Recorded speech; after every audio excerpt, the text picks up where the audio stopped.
It is already bad enough when parents treat ordinary children as if they were scabs and bunions. But it becomes even worse when the child in question becomes extraordinary. And by that, I mean sensitive and brilliant. Matilda was both of these things, and this famous book has now become a musical. I'm Inga Torelli, I'm 10 years old, and I'm one of the Matildas.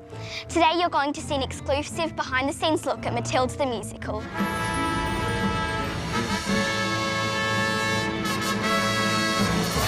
Matilda the Musical has finally arrived in Melbourne. There are 4 rotating Matildas, and like its pint-sized leading lady, the show reeks of genius with a whiff of uncanny magic thrown in.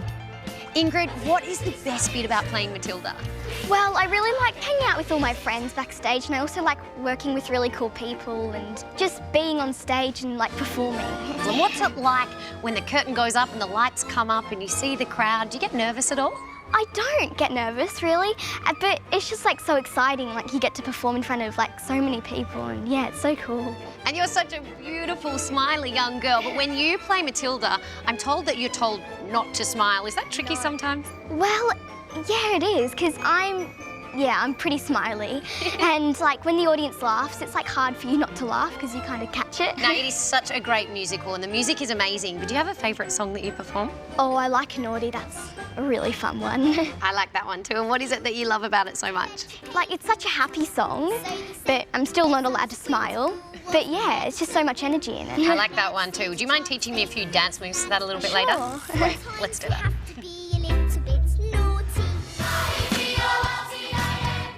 Matilda proves that even if you are little, you can do a lot. Matilda the Musical will appear to the child in every adult, and perhaps more strikingly, the adult in every child. So what do you call this area? Well, this is the adults quick change, and like backstage, it's like all running crazy. What do you have to do before you perform? Well, we come an hour before the show, and we have voice warm-up, we have dancing warm-up, we have dialect warm-up, we have like every warm-up. And I believe this is one of your costumes here. Can you talk me through it? So this is the costume, and Quentin Blake actually designed that, and he drew that for us. So would you mind if I tried on your hat? Sure. Ooh. It's going to turn into Matilda for a moment, if you don't mind. How do I look? Great.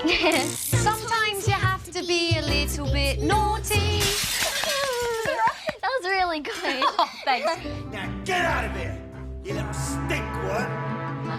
I've sneaked backstage and found this awesome scooter. I'm going to see what else I can find. Hi. Sorry, hope you don't mind me being here. Can you tell me about what character do you play in the musical? I play Miss Honey. Okay, so you're the nice teacher, right? Yes, she teaches the kindergarten class at Cruncham Hall, and she is generous and warm and kind. And there's 4 different Matildas that you're using at the moment. Are the shows different depending on which Matilda you see? Our Matildas are incredible. They are some of the most intelligent, interesting. They all have their own little spice of character. They just work so hard, but they all have slightly different energies. It's a really rare piece of theatre because it's kind of happened to bring all of these things together in this perfect mix. And it's got incredible lyrics, wonderful music, the script is fantastic, the set is gorgeous, but it's so hilarious and it's naughty, so it suits the adults as well as the children. It's a really beautiful, special piece. And I noticed that you've got a whole heap of props here. Could you talk us through some of it? We have this incredible party table, and so on our table we have some jelly. This is rock hard jelly, and it goes nowhere. So this jelly is not very useful for us. Now this one's really, really special. This is Mrs. Wormwood's and Mr. Wormwood's phone. Mrs. Wormwood, her motto is looks, not books. So this phone fits perfectly. Well, when the season ends, maybe I could get a couple of these, because I think a few of the girls on the show might like these. Hello. The musical channels the spirit of Roald Dahl to perfection, not least due to our own Tim Minchin's marvellous songs. And there was no way I was going to leave without learning a little bit of choreography from the leading lady herself.